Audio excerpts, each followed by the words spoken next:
Canadian Railway runs from the Atlantic Ocean to the Pacific, 4,000 miles of iron road that spans 10 provinces, 5 time zones, swamps, mountains, and frozen desert.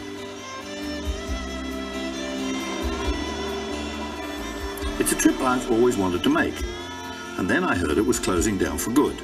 It was now or never.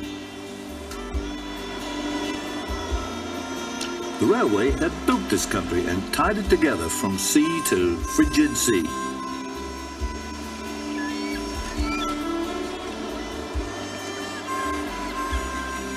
What would happen to Canada when it disappeared?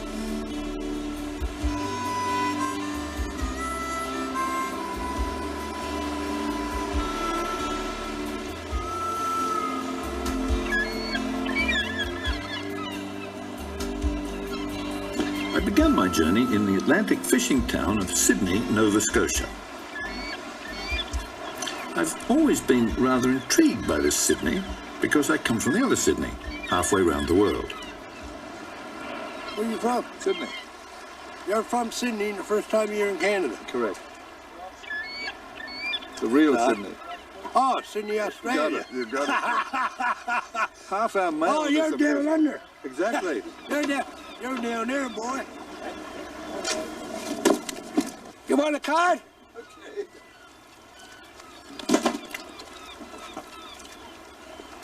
Got it. Got her? There we are. Thanks, George. Thanks. Welcome. And the railway station's down that way. Yeah, down that way. Okay. Thanks a lot. Okay, buddy. That fish was fresh then, but it's a long way across Canada. Tactfully, I dropped it off at the hotel and collected my baggage.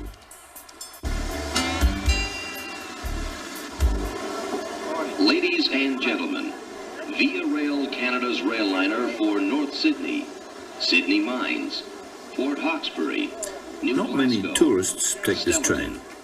Atlantic Canada is economically dying, and sadly, its principal exports seem to be people heading west to look for work.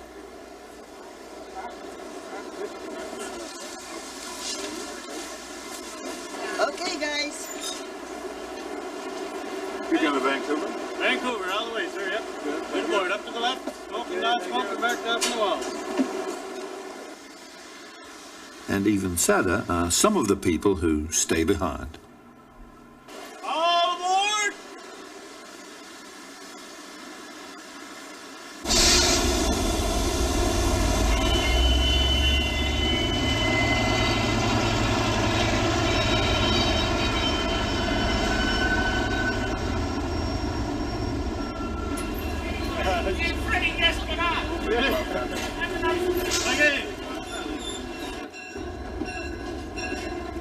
And so I joined the migration west, from which many passengers never come back.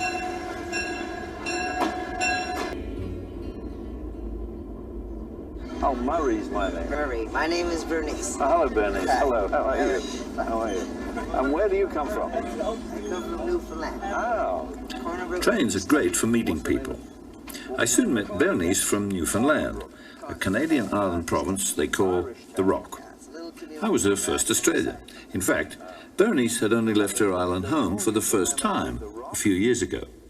When I got off the Rock, when I left the Rock, I was 33 years old when I left the Rock. For the first time? Yeah.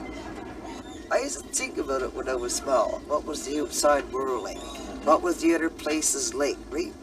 I was only small, I never traveled, right? You know, are the people different from where I come from, where I'm at, right? What about this train? You've been on this one before? No, this is my first time on the train. First time on a train? Really? Well, how do you like it? I think it's great, it's beautiful. It sees all the You trees. get a great view, don't you? It is gorgeous, I tell you. The birch trees and the poplar trees, that's the most trees that ever grows in the woods. They're the ones that shows up Mother's nature. It does. And the maple trees, I forgot that. Yes, there's a lot of maple trees around here. I've already noticed that, yeah. You did, eh?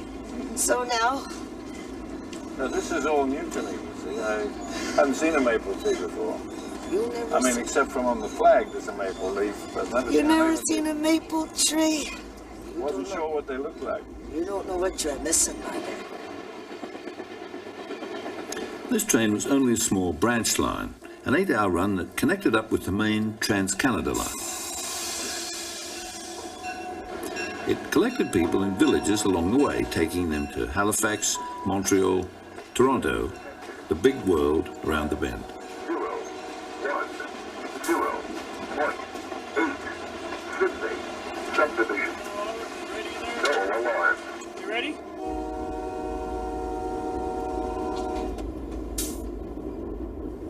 Many of these young people were out of work. Their region is poor and getting poorer, partly because the fishing industry is dying.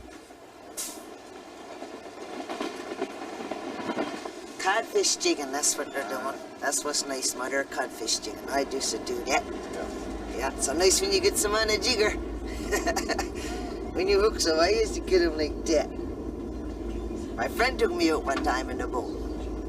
Yeah, some fun. It's gorgeous. It's beautiful, my dear. Oh, look over there. The ducks, or geese, I imagine. Yeah, geese. That's geese. They haven't all left yet. Still, We crept up over old Joe Hill and stole our pair of sheep.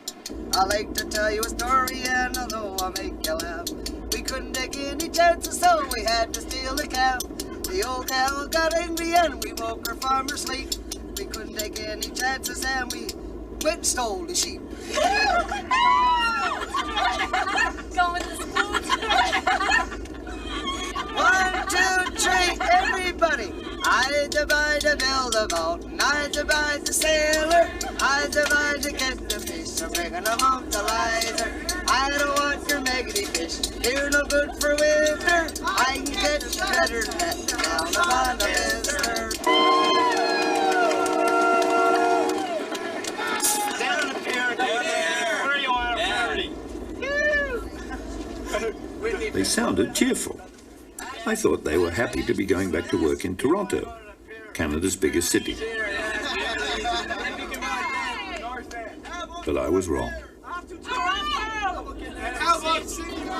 A lot of people up there, a lot of hustle and bustle. I didn't like it at all. You know, your friends are when you're home.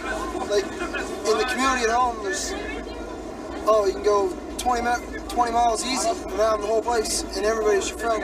Up there, you don't know anybody that's even next door. It's totally different. Everybody's out for themselves up there. They just look after themselves. I don't know.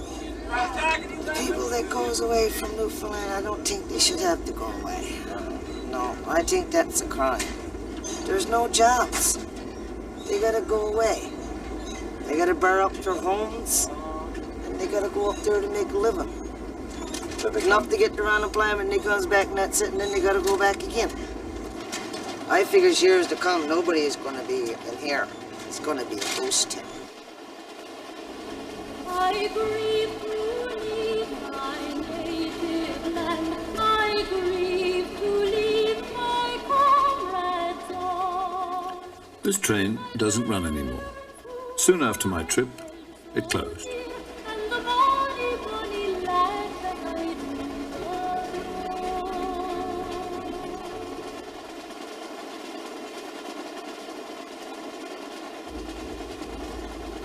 It was time to start a little background reading.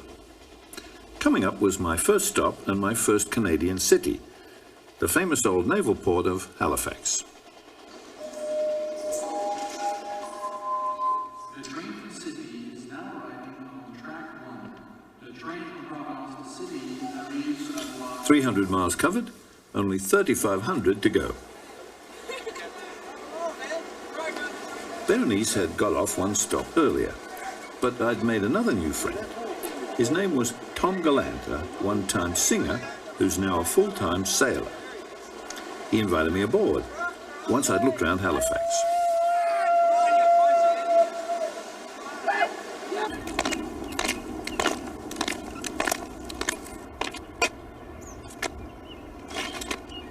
People here certainly haven't forgotten where they came from. Halifax is the capital of Nova Scotia, which means New Scotland. This was British North America. and at first sight it still looked to me more British than North American. Canada only got its own maple leaf flag 25 years ago, and some places still don't seem to have heard about it. The British war against their rebellious American colonies was fought from Halifax. Here they don't seem all that pleased that George Washington won.